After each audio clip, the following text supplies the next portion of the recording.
আমরা নিরপেক্ষ নই, আমরা মুক্তিযুদ্ধের পক্ষে। শুধু দর্শক শ্রোতা, দৃষ্টিকোণ একাত্তরের পক্ষ থেকে আপনাদের স্বাগত জানাই। আমাদের আজকের আলোচনার বিষয় আওয়ামী লীগ বিরোধিতার নামে চলছে মুক্তিযুদ্ধ এবং দেশের উন্নয়নের চরম বিরোধিতা। আমাদের সাথে আজকে সংযুক্ত হয়েছেন বড় পেশায় তিনি একজন আইনজীবী, বরেণ্য রাজনীতিবিদ এবং তার সবচাইতে বড় পরিচয় তিনি মুক্তিযোদ্ধা। উনি বিএনপির রাজনীতির সাথে আছেন, উপদেষ্টা, এবং গত 15 বছর উনি অনেক অসুবিধার মধ্যে কাটিয়েছেন। আমরা অনেকে জানি এটা, কিন্তু তারপরেও আজকে যখন মুক্তিযুদ্ধ, বঙ্গবন্ধু, স্বাধীনতা এরকম একটা চরম বিপর্যয়ের মধ্যে উনি একাত্তরে যেরকম করে অস্ত্র ধরেছিলেন, আজকে ওনার বলিষ্ঠ কণ্ঠ, শব্দচয়ন সমস্ত কিছু দিয়ে উনি মুক্তিযুদ্ধ, স্বাধীনতা, বঙ্গবন্ধুর পক্ষে আবারও দাঁড়িয়েছেন। এবার কণ্ঠযোদ্ধা, তখন ছিলেন অস্ত্র হাতে, এবার উনি ওনার কণ্ঠ দিয়ে আমাদের সাথে সংযুক্ত হয়েছেন। আমাদের সবার প্রিয় ফজলুর রহমান। সালাম আলাইকুম। আপনি দেখুন, আপনাকে আমাদের দৃষ্টিকোণ একাত্তরের পক্ষ থেকে স্বাগত জানাই। আমি জানি যে আপনি। আমিও আপনাদের আপনাদের চ্যানেল সহ আপনাকে জি।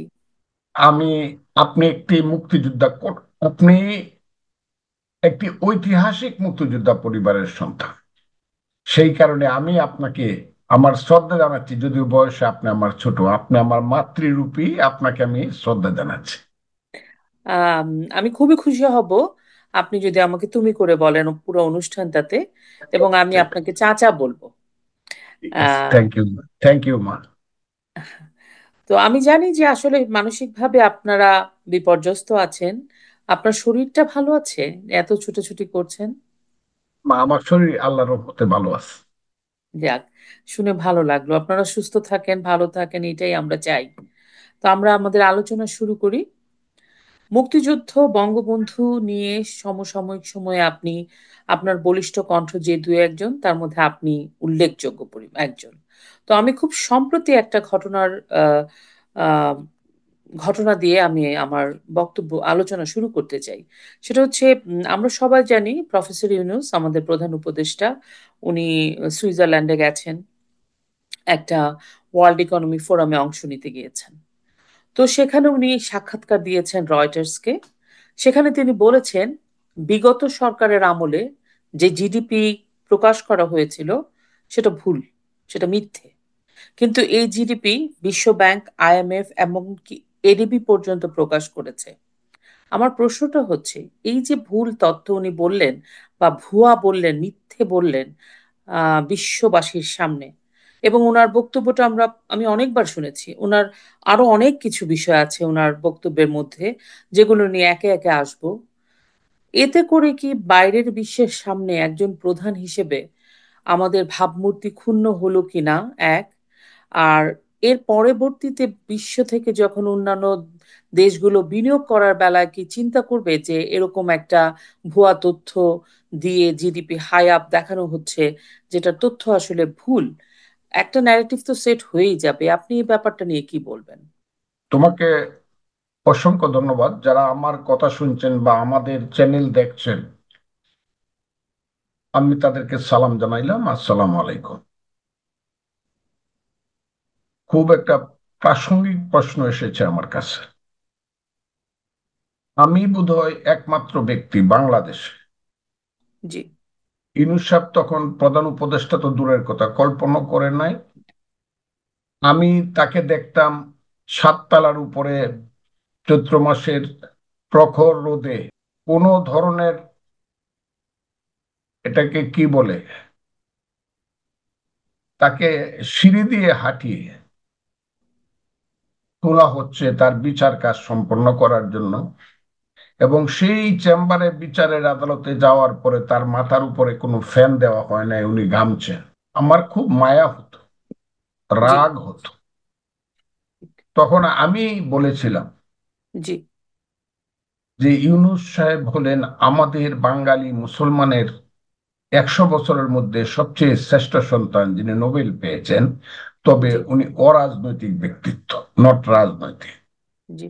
এবং ওনার উপরে যে অবিচারটা হচ্ছে সেই অবিচারের ব্যাপারে হাসিনা সরকারের আমি যে সমালোচনা করেছি, এটা সাহস করে তখন কেউ করেনি। জি। এবং আমি কঠিনভাবে ওনার পক্ষে দাঁড়িয়েছি। তারপরে জনাব ইউনূস সাহেব ফ্রান্সে চলে গেলেন, প্যারিসে ছিলেন। এর মধ্য দিয়ে 5ই আগস্ট ঘটে গেল।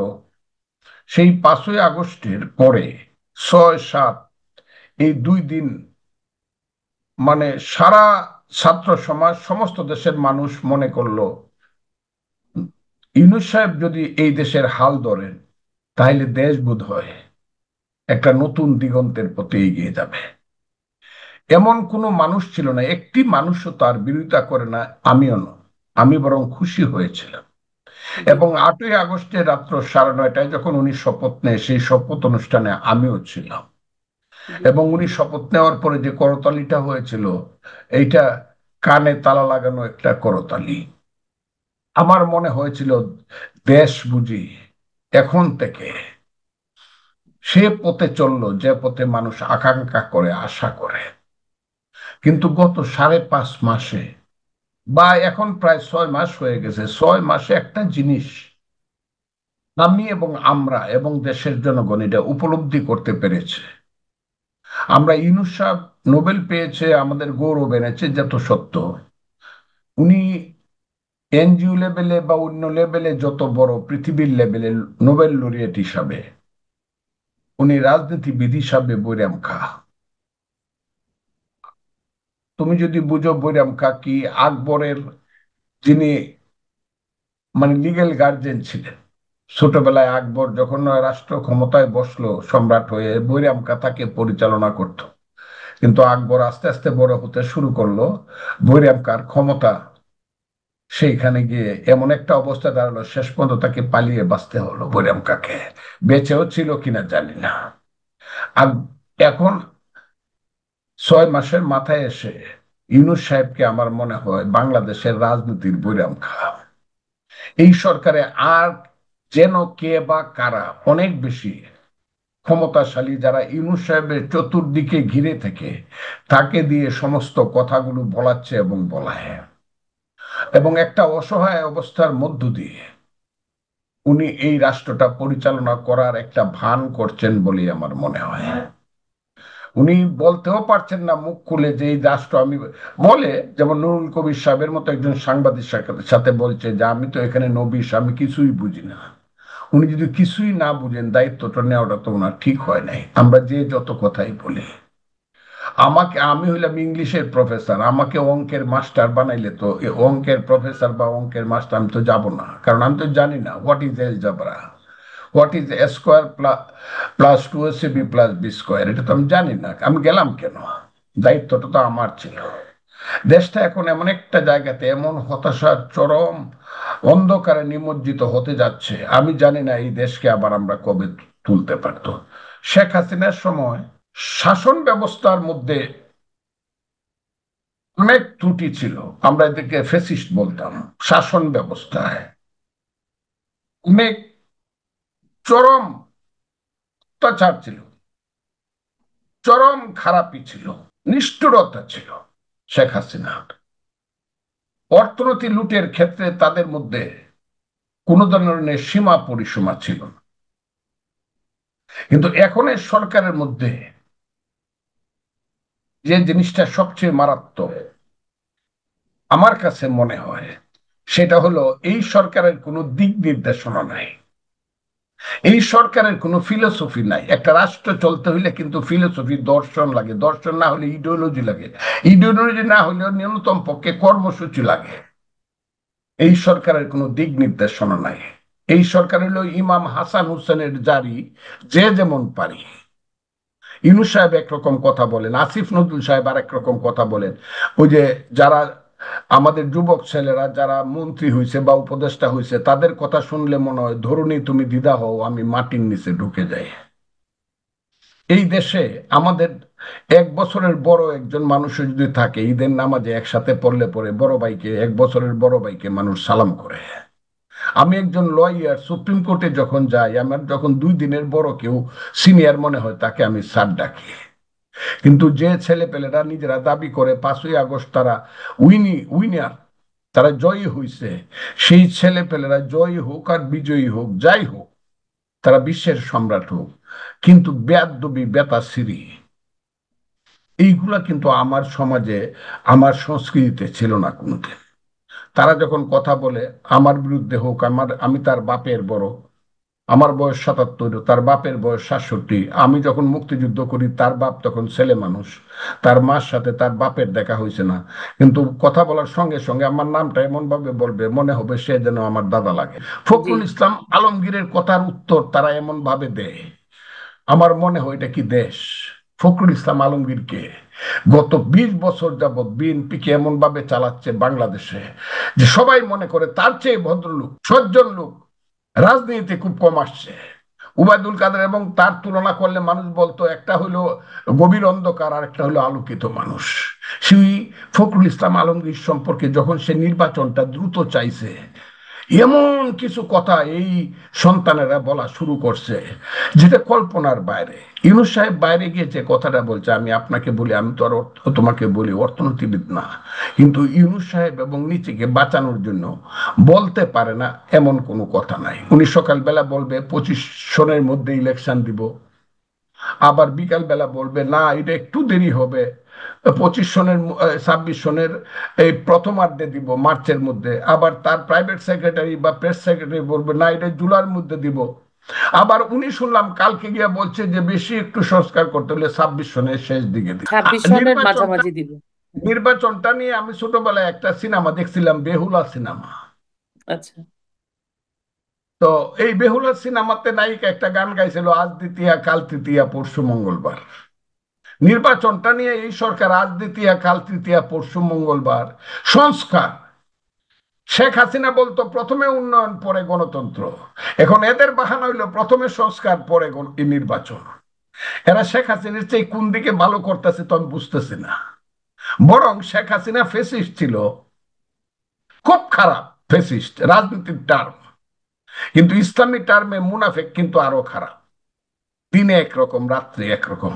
তারা আন্দোলন সংগ্রামটা নিয়ে 5 জুলাইয়ের যে আন্দোলন এইটা নিয়ে তারা সবাই মিলে এখন মুনাফিকি করতেছে। কাজী মানুষ এখন জিজ্ঞাসা করে ফেসিস্ট খারাপ বেশি না মুনাফিক বেশি খারাপ? এই অবস্থায় বাংলাদেশটা এখন আছে, দাঁড়ায় আছে। এবং প্রতি মুহূর্তে মানুষ মনে করতেছে আমরা বোধহয় আরো অন্ধকারের দিকে যাচ্ছি। এই দেশে কোনো নেতা নাই, নেতৃত্ব নাই, কোনো খুঁটি নাই, বিপদে পড়লে কোথায় যাবে কেউ জানে না। হাসিনা সরকার ফ্যাসিস্ট ছিল, এটা যদি ধরেও নেই আমি, এবং আমি যদি আমি বহুবার বলছি সে ফেসি, কিন্তু কোন লোক বিপদে পড়লে ফোন করার জায়গা ছিল। আমি তো এমন বিপদে পড়ছি আপনি একটু দেখেন, কিন্তু এখন আপনি বিপদে পড়লে কাউকে ফোন করার জায়গা নাই যে আমি বিপদে পড়ছি আপনি একটু দেখেন। এই একটা অসহায় অবস্থার মধ্য দিয়ে দেশটা চলছে।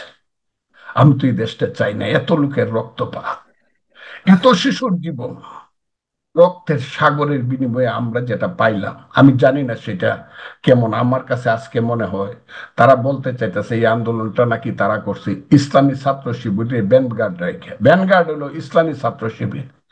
আল্লাহর দোহাই লাগে, তোমাকে আমি বলি, আমি যদি জানতাম, আমি ফজলুর রহমান যদি জানতাম ইসলামী ছাত্র শিবির এই আন্দোলনের ব্যানগার্ড, অন্তত আমি ফজলুর রহমান আমি এই আন্দোলনে যাইতাম না। তারা এখন বলতে চাচ্ছে এই আন্দোলনের তারা নাকি হিজবুত তাহরীরের নেতৃত্ব কায়েম করবে। হুম। একা- বলছে। একাত্তরের একাত্তরের মুক্তিযুদ্ধকে বলতেছে ভাইয়ে ভাইয়ে ঝগড়া। 47 আর 24 হলো আসল মুক্তিযুদ্ধ। 71 হইলো এটা সামান্য একটু ভাইয়ে ভাইয়ে ভুল বুঝাবুঝি হয়েছে, এখন নাকি আবার ঠিক হয়ে গেছে, ছোট ভাই নাকি বড় ভাইরে খুঁজা পাইছে। এটা বলতেছে বলতেছে 72-এর সংবিধান আমরা কবরে দিয়ে দিব। বলতেছে শেখ মুজিবুর রহমান এই দেশে এখন অপ্রাসঙ্গিক। তার অপ্রাসঙ্গিক যেমন আমি আর তুমি কথা বলতেছি, এখানে মধ্যে কেউ ঢুকলে উনি যেমন অপ্রাসঙ্গিক, বাংলাদেশের ব্যাপারে শেখ মুজিবুর রহমান অপ্রাসঙ্গিক। বেয়াদবির একটা সীমা থাকা দরকার।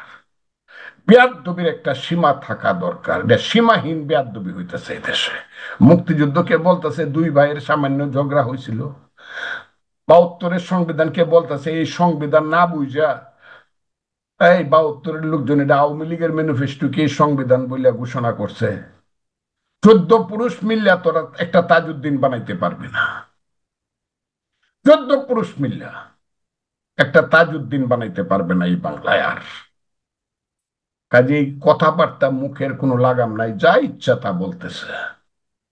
আর সেই একটা উত্তাল ঢেউয়ের বিরুদ্ধে আমাদের মতো কিছু নিরীহ লোক, বিশেষ করে আমি সামনে দাঁড়াইছি। কখন জীবনটা চলে যায় জানি না, কারা জীবনটা নিয়ে নিবে তাও জানি না। কিন্তু একটা জিনিস বিশ্বাস করি, আল্লাহ যেহেতু জীবন দিছে, নেওয়ার মালিক আল্লাহ, সেই সাহস নিয়ে মুক্তিযুদ্ধের পক্ষে কথা বলছি। এটা হলো আমার কথা। দেখা যাক হ্যাঁ, কতটুকু বাঁচানো যায়। তবে হ্যাঁ, ইউনূস সাহেবের অবশ্যই। এই তত্ত্বগুলা ঠিক হবে বলে আমার মনে হয় না। উনি যে তত্ত্বগুলো বাইরে হ্যাঁ, মানে দিচ্ছেন মনে এগুলো ঠিক হচ্ছে হবে। যে ওনার যে লাস্ট যে বক্তব্যটা শুনলাম 2 দিন আগে বা একদিন আগে, সেখানে যে উনি যে বললেন সুইজারল্যান্ডের ওয়ার্ল্ড ইকোনমি ফোরামে এরকম কথাগুলো উনি কিন্তু আবারও রিপিট করেছেন এই এত জিডিপি নিয়ে, যেটাতে মনে হয়েছে যে আসলে বিনিয়োগের একটা ঝামেলা হতে পারে। কারণ স্বাভাবিক যদি ভুল তথ্য দেওয়া হয়ে থাকে, যদিও সেটা বিশ্ব ব্যাংক, আইএমএফ সবাই, এডিবি সবাই ওটাকে আহ, তারাও এটা প্রকাশ করেছে, তো তাদের সবারটা তো ভুল হতে পারে না। তো তারপর আবার উনি আবারও রিপিট করেছে যে 24-এর বিষয়টা, 24-এর আগে সবকিছু চেঞ্জ করে তরুণরা এখন নতুন কিছু করবে। তো যাই হোক, আপনি একটু উত্তর দিলেন। আমি বর্ষিয়ার নেতা মির্জা ফখরুল ইসলাম আলমগীরের বিষয়টা নিয়ে একটু বলবো। তো বিবিসির একটা প্রশ্নকে উনি প্রশ্নের জবাবে উনি বলেছিলেন, ছাত্ররা যদি রাজনৈতিক দল গঠন করে, তারপরেও যদি ছাত্রদের কোনো প্রতিনিধি সরকারের থেকে নির্বাচন হয়, তাহলে সে নির্বাচনটা আসলে নিরপেক্ষ হবে না, হুইচ ইজ অবভিয়াস ট্রু। এবং রাজনৈতিক অন্যান্য দলগুলো সেটা মেনে নেবে না।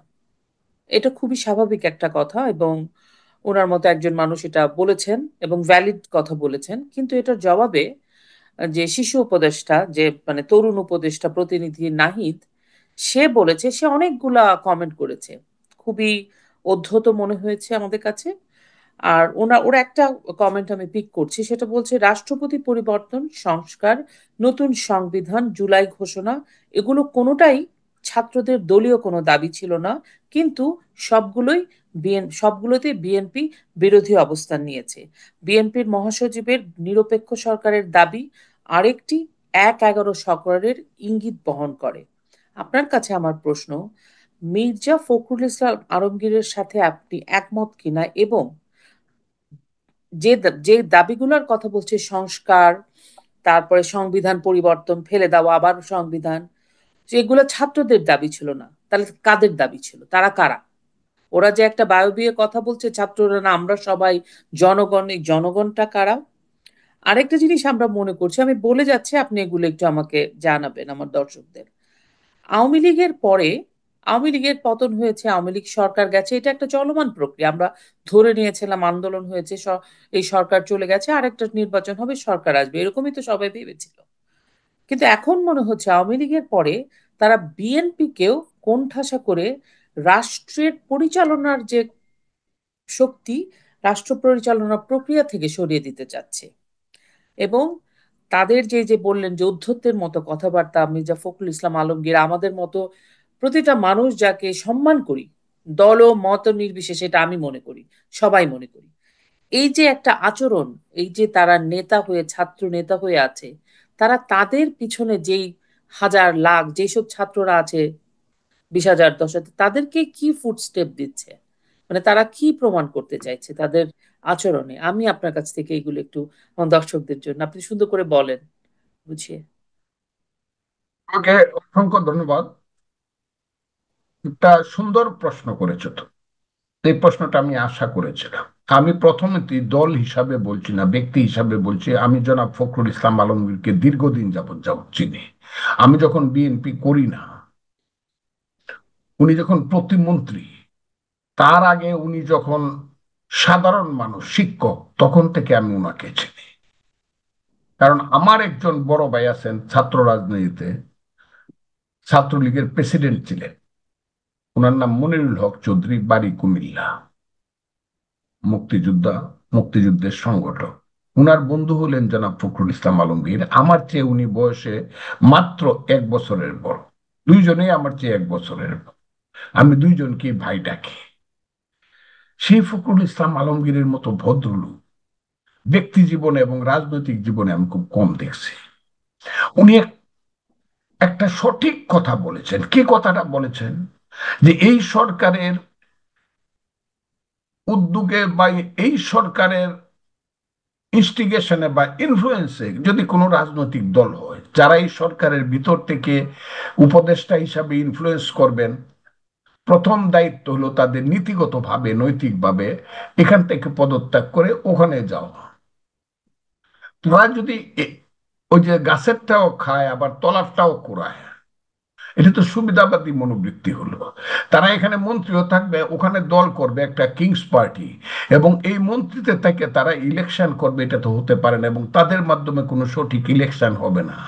যে একটা সঠিক ইলেকশনের জন্য 15 বছর বিএনপির হাজার হাজার কর্মী জেল খেটেছে, শত শত কর্মী জীবন দিয়েছে, গুম হয়েছে, লাখ লাখ কর্মীর নামে মামলা হয়েছে 14, 18 এবং 24-এ ফেক ইলেকশন করে শেখ হাসিনা যে অপরাধ করেছে, একই অপরাধের দিকে মনে হয় তারা যেতে চায়, যে তারা রাষ্ট্র ক্ষমতায় থেকে ইলেকশন করবে। তাহলে এই যে তত্ত্বাবধায়ক সরকারের আইন হয়েছিল, যেটা শেখ হাসিনা বাতিল করেছিলেন চিফ জাস্টিসের মাধ্যমে, এখন যে আবার এপিলেট ডিভিশন পর্যন্ত সেই তত্ত্বাবধায়ক সরকার ফেরত আসলো, তাহলে তো এটাকে অপমান করা হলো। কাজেই যদি কেউ দল করতে চায়, তাদেরকে সরকার ছেড়ে দলে যেতে হবে, তারপরে ইলেকশন করতে হবে, এবং সেই সরকার করতে হলে তো একটা নতুন সরকার লাগবে। এই কথাটি জনাব আলমগীর খুব সঠিকভাবে বলেছেন। এই যে বাংলাদেশের মানুষের কথা, বাংলাদেশের সমস্ত রাজনৈতিক দলের কথা, এটা বলছে পরে আতে ঘা পড়েছে। এই কারণে আতে ঘা পড়েছে যে একটা মানুষ বামুন হয়ে চাঁদ দেখছে, চাঁদে যাওয়ার আকাঙ্ক্ষাও করছে, কিন্তু জীবনে কোনোদিন চাঁদে যায় বামুন এইটা সত্য নয়। কিন্তু আমাদের দেশে বামুন চাঁদে গেছে। এই যে ছেলে পেলেরা নিজেদের এত সাহসিকতার কথা বলে এখন কোথায় বসেছে, এদের চেয়ে বহু সাহস ছাত্র রাজনীতিতে অনেক বেশি যোগ্যতা, অনেক বেশি যোগ্যতা আগের পাকিস্তান আমলের যে ছাত্র নেতারা। বিশেষ করে আমি যদি 62 ছাত্র আন্দোলনে শাহ মুয়াজ্জম থেকে ধরে, কাজী জাফর থেকে ধরে, এরপর থেকে রাশেদ খান মেনন, মতিয়া চৌধুরী থেকে ধরে, পরবর্তী 69-এর গণ অভ্যুত্থানের তোফায়েল আহমদ থেকে ধরে, নূরে আলম সিদ্দিকী, মুক্তিযুদ্ধের শাহজাহান, সিরাজ, সে আসম, আব্দুর রব, তাদের কথা বলি, এদের একটা আঙ্গুলের সমান ওই ছেলেরা না। ওই ওরা তো ছাত্র নেতৃত্ব করে সরকার পরিবর্তন করে বলে না যে আইয়ুব খানকে আমরা ফালাইছি, কাজে আমাদেরকে মন্ত্রিত্ব দাও, বা যুদ্ধ করে আমরা দেশ স্বাধীন করছে আমাদেরকে মন্ত্রিত্ব দিতে হবে। কেউ তো বলে নাই। তারা এই বেয়াদবিটা করতেছে কেন, এবং বেয়াদবের মতো কথা বলতেছে? এটা অকল্পনীয়। এই দেশে ভাবনার অতীত এটা, যে আমাদের সন্তানেরা ফখরুল ইসলাম আলমগীরের সাথে যে বেয়াদবিটা করতেছে, এটা অকল্পনীয়। এবং আমি মনে করি যে এই দেশে এখন জনাব ইউনূস সাহেবের নেতৃত্বের যে সরকার, এই সরকারটা একটা ভিন্ন। ওই যে জাতিসংঘে বক্তৃতা করছে, কি মিটিকুলাস, ইংরেজিও আমি তো জানি না, তো লেখাপড়া তো তো নাই। এই যে আগে থেকেই সেই চক্রান্ত সৃষ্টি হয়েছিল। শেখ হাসিনা খারাপ করছে নিঃসন্দেহে, কিন্তু একটা খারাপকে আরেকটা খারাপ দিয়ে পরিবর্তন করা ঠিক না। তারা মানুষকে ফাঁকি দিছে। তারা বলছে এক দফা, হাসিনা তুই কবে যাবি। তারা গান বাজেছে মুক্তিযুদ্ধের, তীর হারাই ঢেউ সাগর পাড়ি দেব রে, পূর্ব গগনে সূর্য উঠেছে রক্তলাল, মুক্তিযুদ্ধের গান বাজাইছে। মুক্তিযুদ্ধের আমি নিজে শুনছি, বঙ্গবন্ধুর বক্তৃতা বাজাইছে তাদের আন্দোলনের পিছনে। তারা গান গাইছে মুক্তিযুদ্ধের, আর কাম করছে রাজাকারের। এখন তারা বলতেছে মুক্তিযুদ্ধ ভুল ছিল। মুক্তিযুদ্ধ এটা সামান্য জিনিস। মুক্তিযুদ্ধের মাধ্যমে সংবিধানকে বলতেছে এটা আওয়ামী লীগের ম্যানিফেস্টো। এমন ধরনের এমন ধরনের কথা তারা বলতেছে, যে আমাদের মুক্তিযুদ্ধ, আমাদের মুক্তিযুদ্ধের নেতৃত্ব, বাঙালি জাতির ইতিহাস সবকিছুকে তারা ভুলিয়ে দিয়ে আবার 47-এর সেই পাকিস্তান আনতে চায়। আবার সেই পাঞ্জাবিদের, ওই যে আমরা একদিন স্লোগান দিতাম, পাঞ্জাব না বাংলা, বাংলা বাংলা, পিন্ডি না ঢাকা, ঢাকা ঢাকা। ঢাকা। আবার তারা পিন্ডি যেতে চায়, আবার পাঞ্জাবে যেতে চায়, আবার তারা পাকিস্তানিদের ছোট ভাই, হারানো ছোট ভাই হিসাবে গিয়ে তাদের পায়ে পড়তে চায় যে পাকিস্তানিরা আমার 30 লক্ষ লোককে হত্যা করেছে, যে পাকিস্তানিরা আমার লক্ষ লক্ষ মা বোনের ইজ্জত নষ্ট করেছে, লক্ষ লক্ষ বাড়িঘর পুড়িয়ে ছারকার হয়েছে, পিতাকে করেছে সন্তান হারা, সন্তানকে করেছে পিতৃহারা, মাকে করেছে সন্তান হারা, কেঁদে কেঁদে মা মরেছে সন্তানের কথা বলে, যুদ্ধে শহীদ হয়েছে মা। কর্নেল তাহেরের মতো লোকেরা পা হারিয়ে পঙ্গু হয়েছে, যুদ্ধ করেছে 11টা সেক্টরে, 11 জন বীরত্তম। জেনারেল উসমানী ছিল প্রধান সেনাপতি, জিয়াউর রহমানের মতো মেজর বলছে, I do hereby declare the independence of Bangladesh. প্রথমে নিজের নামে, তারপরে বঙ্গবন্ধুর নামে, on behalf of our great leader Bangabandhu Sheikh Mujibur Rahman. তাদের কথা ভুলিয়ে দিতে চায় তাজউদ্দিন আহমদ, সৈয়দ নজরুল ইসলাম, মৌলানা আব্দুল হামিদ খান ভাসানী, তাদের কথা তারা ভুলিয়ে দিতে চায়। এই যে বাঙালি জাতির হাজার বছরের সংগ্রাম, পাল রাজত্বের পরে কোনোদিন বাঙালি স্বাধীন ছিল না, একমাত্র সুলতানি আমলে শামসুদ্দিন ইলিয়াস শাহ থেকে আলাউদ্দিন হুসেন শাহ, আলাউদ্দিন হুসেন শাহ থেকে ইসাকা পর্যন্ত মধ্যযুগের মতো করে সোনারগাঁয়ে রাজধানী স্থাপন করে দিল্লির বিরুদ্ধে বাঙালি কিছুদিন স্বাধীনতা ভোগ করেছে। কিন্তু মুঘলের আমলে, ব্রিটিশের আমলে শত শত বছর যাবত আমাদের মায়েরা বোনেরা কেঁদে কেঁদে ছড়া বলেছে, ছেলে ঘুমালো, পাড়া জোড়ালো, বর্গি এলো দেশে, বুলবুলিতে ধান খেয়েছে, খাজনা দিব কিসে, ধান ফুরালো, পান ফুরালো, খাজনার উপায় কি, আর কটা দিন সবুর কর রসুন বুনেছি। আমার মায়ের বোনের যে এই যে আর্তনাদ, এই যে কান্না, এই চোখের জল মুছিয়ে দেওয়ার জন্য শত শত বছর যাবত আমাদের পূর্বপুরুষেরা যুদ্ধ করেছে। আমাদের মুসলমান মায়েরা নামাজ পড়ে খুদার কাছে প্রার্থনা করেছে, হে খুদা আমাদেরকে এমন এক সন্তান দাও যে সন্তান অত্যাচার পরাধীনতা থেকে আমাদেরকে স্বাধীনতা দিবে। আমাদের হিন্দু মায়েরা সন্ধ্যাবেলায় তুলসী তলায় প্রদীপ জ্বালিয়ে ভগবানের কাছে প্রার্থনা করেছে, হে ভগবান আমাদেরকে এমন একদল সন্তান দাও যাদের নেতৃত্বে আমরা স্বাধীনতা পাবো, মুক্তি পাবো। মায়ের, আমার এই মায়ের বোনের কান্নারই ফসল হলো তিতুমির যুদ্ধ করেছে স্বাধীনতার জন্য, হাজী শরীয়তুল্লাহরা যুদ্ধ করেছে ব্রিটিশের বিরুদ্ধে, ফাঁসির মঞ্চে গেছে সূর্য সেন, ক্ষুদিরামের মতো বীর সৈনিকেরা। দেশ থেকে দেশান্তরে গিয়ে দ্বিতীয় মহাযুদ্ধে বাংলার সেই অন্যতম শ্রেষ্ঠ সন্তান নেতাজি সুভাষ বোস যুদ্ধ করেছে। বাংলার স্বাধীনতা তারা দেখে যেতে পারে নাই। যারা বাংলার স্বাধীনতার জন্য শেরে বাংলা ফজলুল হক থেকে ধরে সোহরাওয়ার্দী, মৌলানা আব্দুল হামিদ খান ভাসানী, বঙ্গবন্ধু শেখ মুজিবুর রহমানেরা জীবনের যৌবন কারাগারে কাটিয়েছেন, ফাঁসির মঞ্চে গিয়েছেন, সেই যুদ্ধকে যারা আজকে ভুলিয়ে দিতে চায়, তাদের পূর্বপুরুষের রক্তে কালি আছে। আমি সবার অ্যানালাইসিস করছি তাদের পূর্বপুরুষ কারা ছিল, এবং যারা মুক্তিযুদ্ধকে মানে না, হিসাব করলেই পাবেন তাদের পূর্বপুরুষেরা হয় রাজাকার ছিল, না হয় আলবদর ছিল, না হয় দালাল ছিল। এবং তাদের পূর্বপুরুষেরা মাথা নত করে সারেন্ডার করেছে মুক্তিযোদ্ধাদের কাছে, অথবা গুলি খেয়ে মরেছে। সেই প্রতিশোধটাই তারা আজকে 54 বছর পরে নিতে যাচ্ছে বলে আমার মনে হয়। সেই কারণে আমি ফজলুর রহমান, আমার এই বৃদ্ধ বয়সে, 77 বছর বয়সে আমি দাঁড়িয়েছি, জীবন যাকার থাক, আমি ফজলুর রহমান মৃত্যু পর্যন্ত মুক্তিযুদ্ধের পক্ষে, মুক্তিযুদ্ধের নেতৃত্বের পক্ষে আমি কথা বলে যাব। কোথায় গেল জিয়াউর রহমান, কোথায় গেল সেই 2 নম্বর সেক্টরের খালেদ মোশাররফ, হায়দার, কোথায় গেল শফিউল্লাহ, কোথায় গেল কর্নেল সিআর দত্ত, কোথায় গেল কর্নেল তাহের, কোথায় গেল নুরুজ্জামানেরা, কোথায় গেল মেজর জলিলেরা, কোথায় গেল মঞ্জুরেরা? এরা নাই? এরা থাকবে না বাংলার ইতিহাসে, মুক্তিযুদ্ধের ইতিহাসে? সব ভুলে যেতে হবে আমাদের? আজকের এই বাচ্চা ছেলে পেলেদের কোথায়? আর সারা দেশব্যাপী এখন চলছে উন্মাদনা। সেই উন্মাদনাটা কিসের বললে পরে, আমার নামে যদি তুমি টিউবটা টিপ দাও, আমার 14 পুরুষকে গালাগালি করে এরা, এমন কোনো জিনিস নাই। এরা নাকি আবার বলে যে তারা নাকি আলেম, তারা নাকি মৌলানা, আমার নামটা বিকৃত করে বলে এদের নাকি পাপ হবে না। মানুষের নাম বিকৃত করে বলা তো পাপ, সে আলেম সাহেবরা কিন্তু আমার নামটা বিকৃত করে বলে, কি বকাবকি করে, এটা অকল্পনীয়। আর সমস্ত ইউটিউব সেন্টারগুলো একটা দলের প্রাক্তন এবং বর্তমান কর্মীরা দখল করে বসে আছে। এবং আমি নামটাই বলি, শিবিরের ছেলেরা, কেউ এখন শিবির ছাইরা অন্য দলে গেছে, কিন্তু এরাও শিবির। কি পরিমাণ বেয়াদবি করিয়া ভুল ইতিহাস বইলা কথা বলে। তাদের একমাত্র অস্ত্র হলো ধর্ম, ইসলাম। এই ধর্মের নামে সমস্ত এদেশের মানুষকে সবকিছু ভুলিয়ে দিয়ে ধর্মের নামে তারা এদেশে একটা রাষ্ট্র ব্যবস্থা চালু করতে চায় ইসলামের নামে।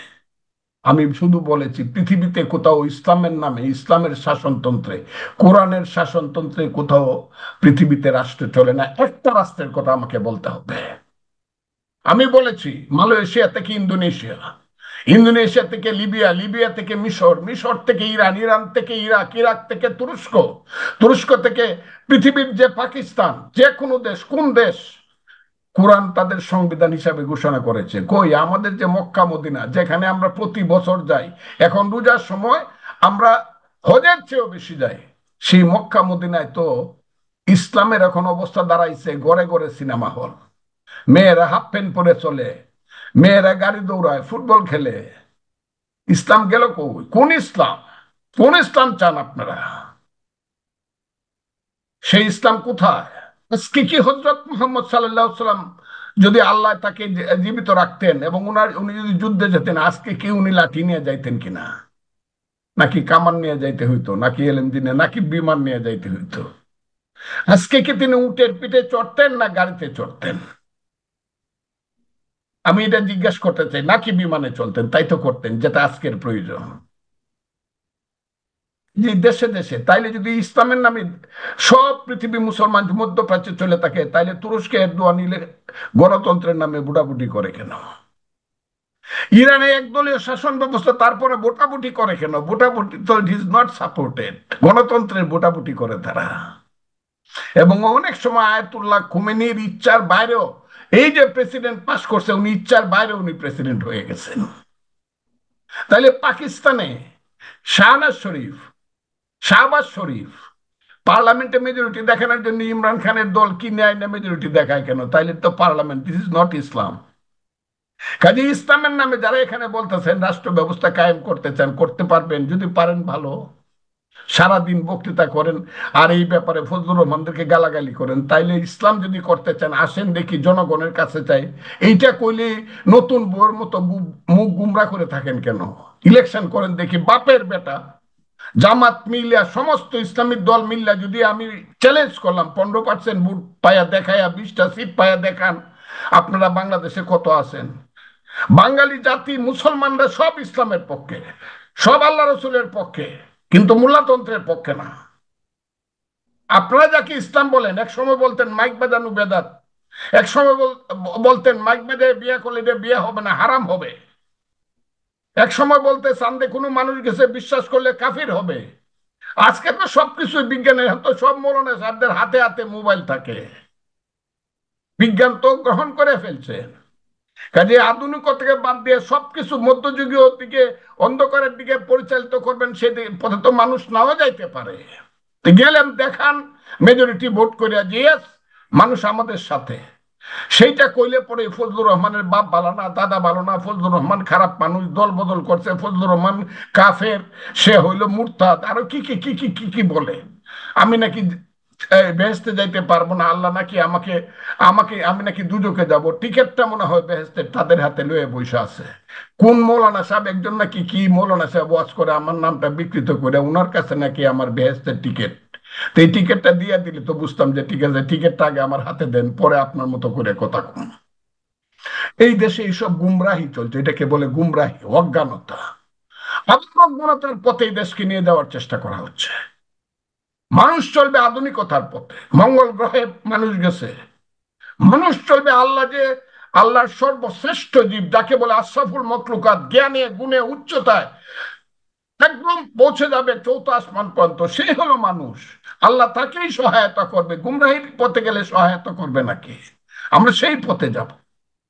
কাজেই এই দেশটাকে আর পিছনে ঠেলা যাবে না। কিন্তু এই ছেলেরা এখন মনে করতেছে যে এই সব কথা বলে, সংস্কারের কথা বলে গতিটা খুব ভালো লাগে।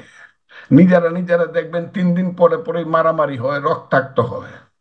যে দলের পিছনে টাকা পয়সার, অবৈধ টাকা পয়সার খেলা থাকবে, সেইখানে মারামারি অবধারিত।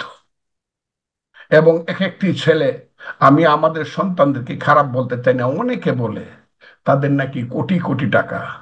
এইটা আমি দেখি না, কিন্তু আমি দেখি একটা ছেলে 4 কোটি টাকার গাড়ি দৌড়ায়। আমি দেখি একটা ছেলে বাড়িতে গেলে 86টা গেট হয়। আমি এটা দেখি। আমি তাদেরকে, আমি যেটা দেখি সেটা বলতেছি। আমি দেখি এক একটা ছেলে সকালে পরে সুন্দর শার্ট প্যান্ট, দুপুরে পরে পায়জামা পাঞ্জাবি, রাত্রে কথা বলে সুটকুট পরিয়া। আমি তাদের মানসিকতার পরিবর্তনটা দেখি। আমি যখন ছাত্রনেতা ছিলাম 7 দিন একটা শার্ট গায়ে চলতাম, শার্টটা ধোয়ার সময় ছিল না। এবং এটা আমার মানসিকতা ছিল যে নতুন নতুন প্রতি মুহূর্তে মুহূর্তে শার্ট প্যান্ট পরিয়া বা পায়জামা পাঞ্জাবি পরে বা পোশাক পরিয়া মানুষকে দেখাবো। এইগুলা দেখাবে চিত্রনায়করা, এগুলা রাজনীতিবিদরা দেখাবে কেন? এই যে অবস্থাটা বাংলাদেশে চলছে, খুব একটা খারাপ অবস্থার মধ্যে আছে। আল্লাহকে বলি, আল্লাহ তুমি রক্ষা করো, তুমি ছাড়া রক্ষা করার কেউ নাই। আল্লাহর সৃষ্ট শ্রেষ্ঠ জীব হলো মানুষ। যে মানুষের সম্পর্কে লেখা আছে, জনগণ হইল দেশের ক্ষমতার মালিক। 7 আর্টিকেল 1972 সনের সংবিধানে লেখা আছে। আমরা সেই 7 আর্টিকেলের পক্ষেই বলতে চাই, জনগণ দেশের মালিক। মালিকের কাছে যাই, সেই মালিক যাদেরকে তার বাড়ির পাহারাদার রাখবে তারাই হবে এমপি, তারাই হবে এই দেশের নেতা, তারাই পার্লামেন্টে যাবে, তারাই আইন করবে, সংস্কার করবে। তারা কি সংস্কার করবে? একটা সংস্কার তো হয় নাই, যা লেখা দেখি সব তো শুধু গন্ডগোল লাগানোর সমস্ত ষড়যন্ত্র।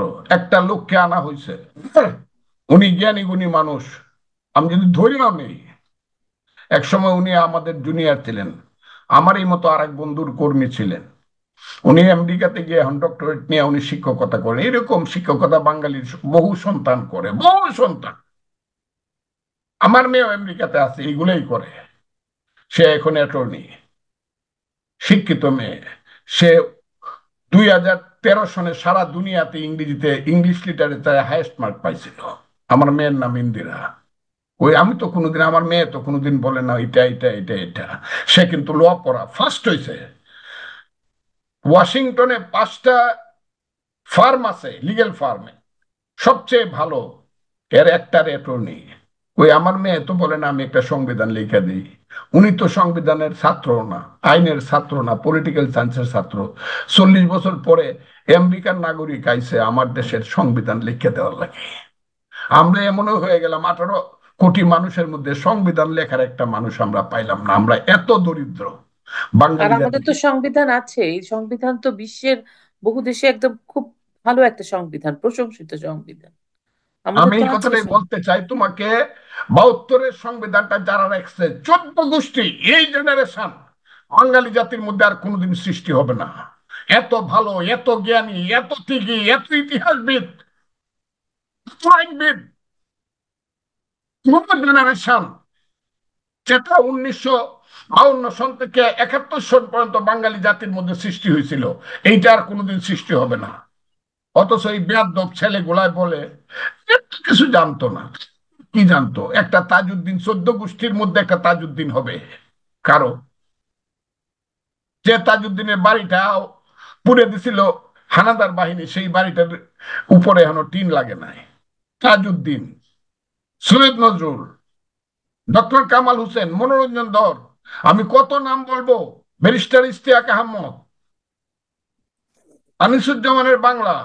আহা, প্রথমে নামটা বদলায় দিছে। বাংলাদেশের নাম 54 বছর যাবত যুদ্ধ করে বানাইছি গণপ্রজাতন্ত্রী বাংলাদেশ। নামটা ফলেই বদলাই দিয়েছে যাতে আমাদের কোনো পরিচয় না থাকে। এই তুই কে রে বাংলাদেশে, তুই আমার নাম বদলাই দিবি, আমার দেশের দেশের নাম বদলাই দিবে তুই কে রে, আমার মার নাম বদলাই দিবে তুই কে। What for? যে আমরা আমার মার নাম বদলাতে চাই, বাংলাদেশের নাম বদলাতে চাই, এগুলা হার্ট অ্যাটাক করে যে কোনো সময় মৃত্যুবরণ করতে পারি এইসব শুনলে পরে। 4টা স্তম্ভ, মূলনীতি: গণতন্ত্র, সমাজতন্ত্র, ধর্মনিরপেক্ষ, জাতীয়তাবাদ। মূর্খের বাচ্চারা বলে, কই না ওই যে প্রোক্লেমেশন ছিল 10ই এপ্রিল, এটার মধ্যে এটা লেখা ছিল না। আরে 10ই এপ্রিল যখন ছিল, জীবিত ছিলে? কতদিন বয়স ছিল? মার সাথে বাপের দেখাও ছিল? 10 এপ্রিল আমি এম এ ফাইনালে পড়ি, আমি ফজলুর রহমান। 10 এপ্রিল কিভাবে হয়েছে এটাও জানি, 17 এপ্রিল মুজিবনগর কিভাবে হয়েছে এটাও জানি, কি লেখা হয়েছে ইউসুফ আলী কি পড়ছে চিফ হুইপ হিসাবে সেটাও আমি জানি। 10 এপ্রিলে সাম্য, সাম্যরই তো বিস্তৃত রূপ হইল গণতন্ত্র, সমাজতন্ত্র, ধর্মনিরপেক্ষ, এটাই তো মানবতা, এটাকেই তো বিস্তৃত করে লেখছে। ওইগুলো ছিল ফিলোসফি, আর এইগুলা হলো মূল স্তম্ভ, মূল নীতি। এই মূল ফিলোসফি কেন্দ্র করে এই মূল নীতি গড়ে ওঠে। সেই মূল নীতি আসছে, এটাকে এখন সব বাদ দিতে হবে। ঘরের 4টা পালা আছে, 3টা বাদ, একটা রাখলাম, তো এই ঘরটা তো থাকবে না, তার সে আরো 3টা পালা লাগাই দিব, বাঁশের পালা। এটা আমি গ্রহণ করি কিনা, দেশের মানুষ গ্রহণ করে কিনা, এই তো চলছে দেশে। এই দেশ কোনো দেশ না। এই দেশের, আমি মনে করি এই মুহূর্তে মুক্তি দরকার মানুষের, আর মুক্তির একমাত্র পথ হলো দ্রুত একটা ইলেকশন করা। হইতে পারে একটা খারাপ সরকার আসবে, একটা দল আইসা খারাপ চালাবে, আবার একটা ইলেকশন হবে, আস্তে আস্তে 3টা ইলেকশন পর পর হইলে পরে জিনিসটা পলিশড হয়ে যাবে, একদম পরিষ্কার হয়ে যাবে।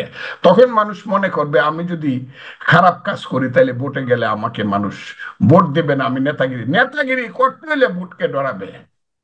কাজে সেই ফেয়ার ভোট করার একটা সিস্টেম করে দ্রুত একটা ইলেকশন দেওয়া দরকার। এটাই হলো আমার কথা। আমরা একদম শেষ দিকে চলে আসছি চাচা।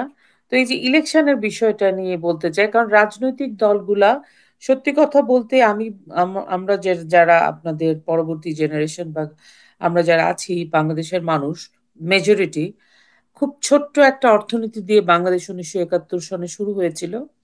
আজকে আমরা এরকম একটা বাংলাদেশে অবস্থান করছি। আমাদের অর্থনীতি, আমাদের বাজেট, আমাদের জিডিপি সমস্ত কিছু স্কাই হাই আমরা বলি। আপনারাই কিন্তু রাজনীতিবিদরা নিয়ে এসছেন এই দেশটাকে এখানে। আজকে 2024-এর এই যে অভ্যুত্থান আর যাই বলেন, এরা যাই বলছে, আজকে যে জায়গাটায় দাঁড়িয়ে তারা বলছে, সেটা আপনারা রাজনীতিবিদরা নিয়ে এসছেন।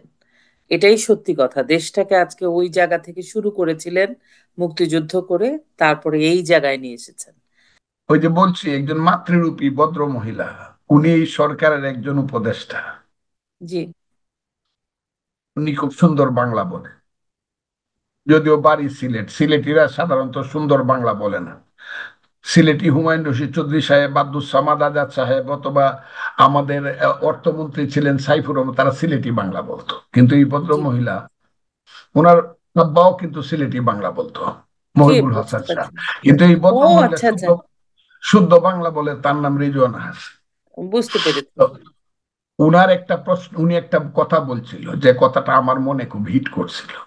জি। উনি বলছিল 53 বছর যদি রাজনীতিবিদরা কিছু করতে পারতো তাইলে আমাদেরকে আসতে হইলো কেন। ও হ্যাঁ, আমার বলেছিলেন। আমার মনে হইলো, ধরুনি তুমি দ্বিধা হও, আমি মাটির নিচে ঢুকে দাও, তুই ফজলুর রহমান এখনো জীবিত আছোস, এর সামনে রিজওয়ানা হাসান, যার বাবা মুক্তিযুদ্ধের হবিগঞ্জের সবচেয়ে বিরোধী লোক ছিল, সে রিজওয়ানা হাসান এত বড় কথা বলে ফেললো, এটার উত্তর যদি না দিই আল্লাহ আমার নামে পাপ লিখবো। সেই পাপ মোচন করার জন্য আমি বলেছিলাম, রাজনীতিবিদরাই তাজউদ্দিন 72 সনে 750 কোটি টাকার বাজেট দিয়েছিল। এই জি। রাজনীতিবিদরা লুটপাট করার পরও 7 লক্ষ কোটি টাকার বাজেট দিছে এইবার 24 সনে। কাজে এই সবকিছু ভুল ত্রুটির মধ্যে দিয়ে বাংলাদেশ আগাইছে।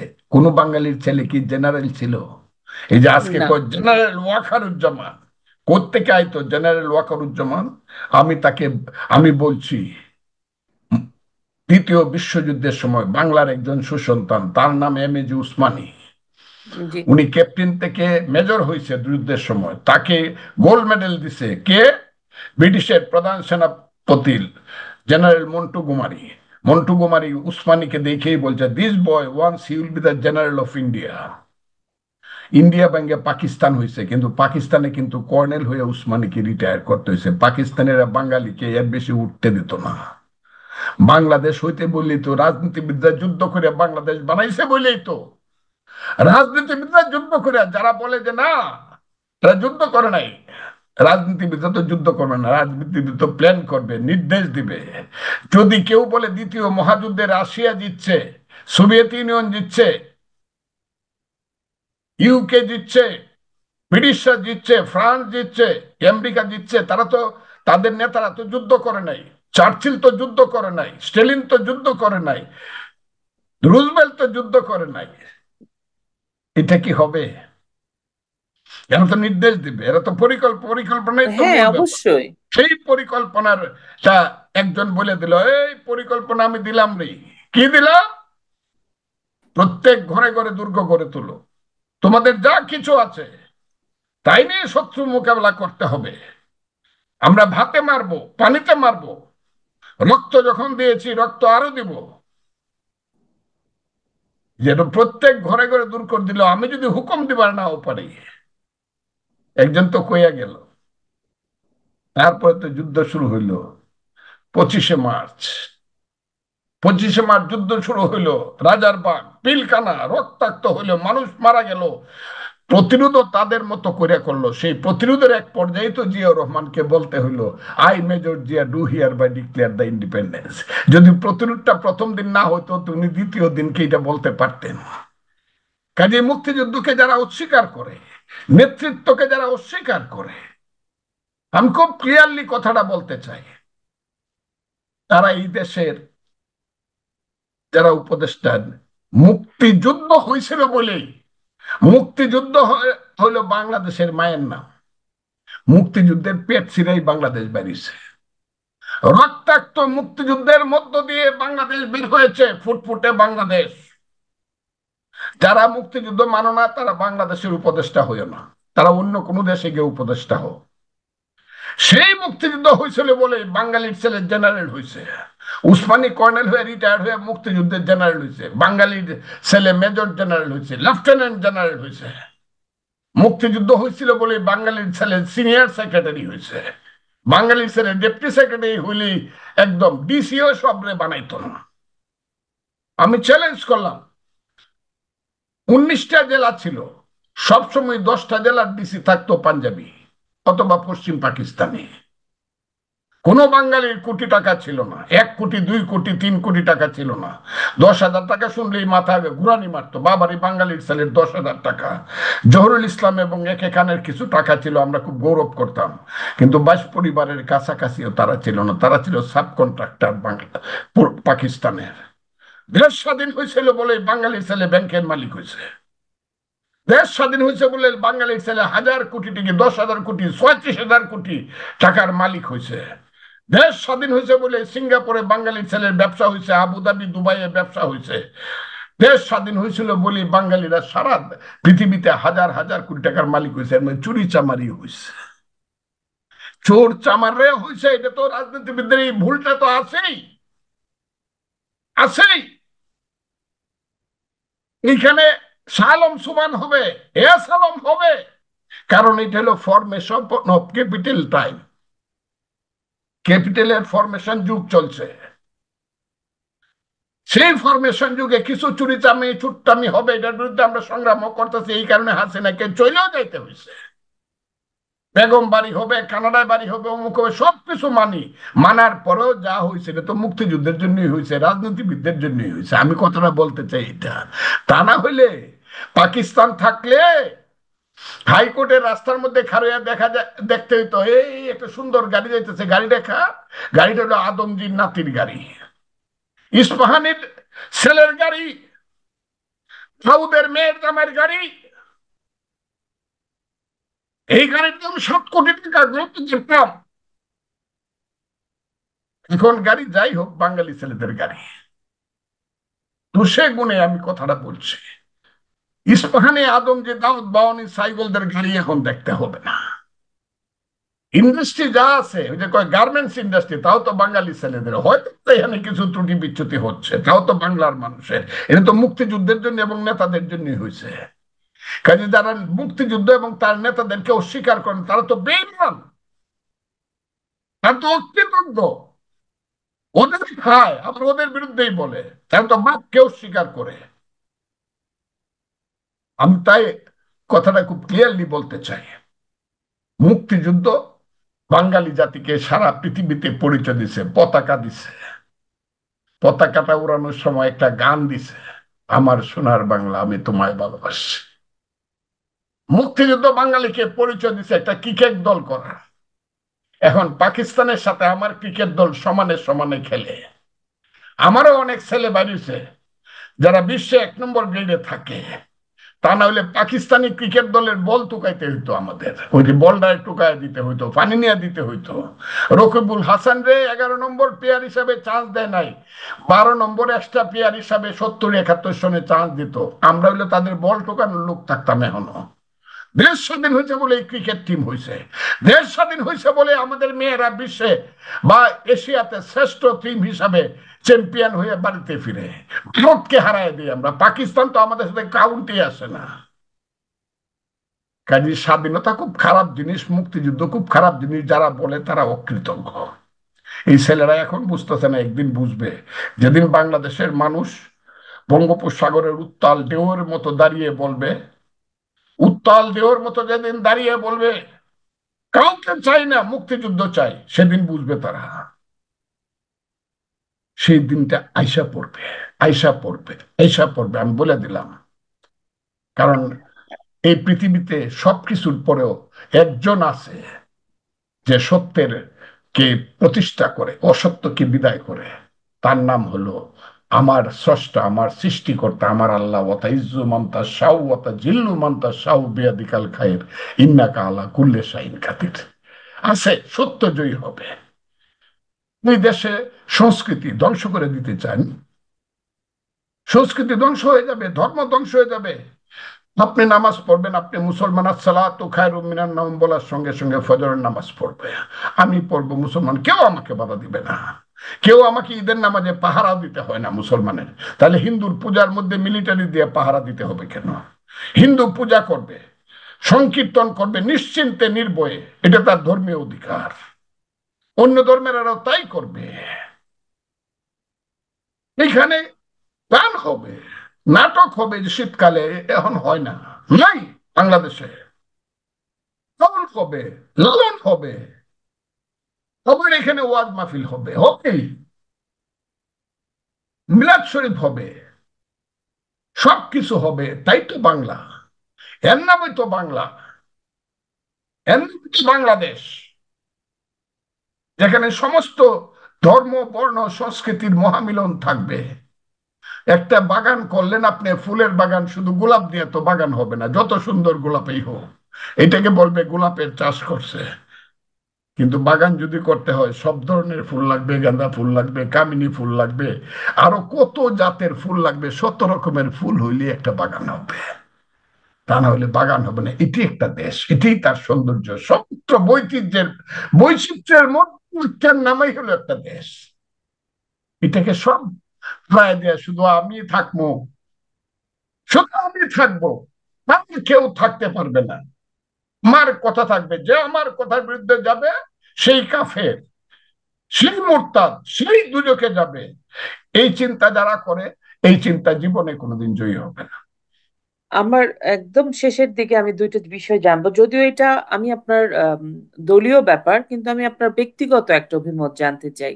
সেটা হচ্ছে, আমরা সবাই মোটামুটি ভাবে বলা বলি করি যে মুক্তিযুদ্ধের ঐক্যের যে বিভাজন, এটার সুযোগ নিয়ে কিন্তু স্বাধীনতা বিরোধী শক্তি সে 71-এর মানে পরাজয়ের প্রতিশোধটা নিচ্ছে।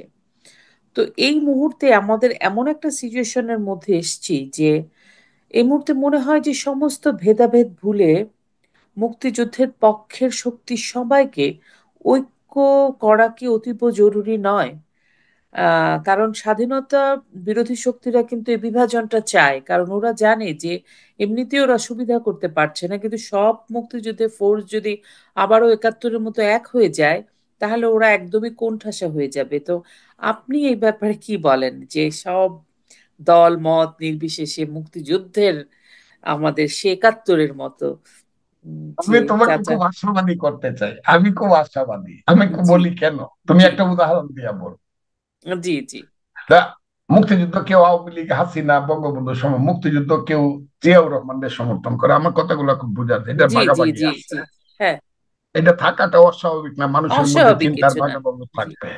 কিন্তু আবার দুঃসময়ে এসে দেখা যাবে তারা, এই তো আমি ওই দিন 9ই জানুয়ারি মিটিং করছি, আমরা মুক্তিযোদ্ধা দলের মিটিং, আমরা জি। সবাই একসাথে বলছি, মেজর হাফিজ, বীর বিক্রম সহ আমরা সব, হারুন জি। রশিদ সাবেক এমপি সহ, জয়নাল আবদিন সহ, মুক্তিযোদ্ধা উলফাত সাদেকরা সহ সব আমরা একসাথে বলছি ও তাই। যে 71কে বাদ দিয়া, আরে ক্লাসের হাজারো মুক্তিযোদ্ধা হয়েছে এবং সবাই হাত তুলে শপথ করছে মুক্তিযুদ্ধের বাইরে কোনো বাংলাদেশে কিছু হবে না।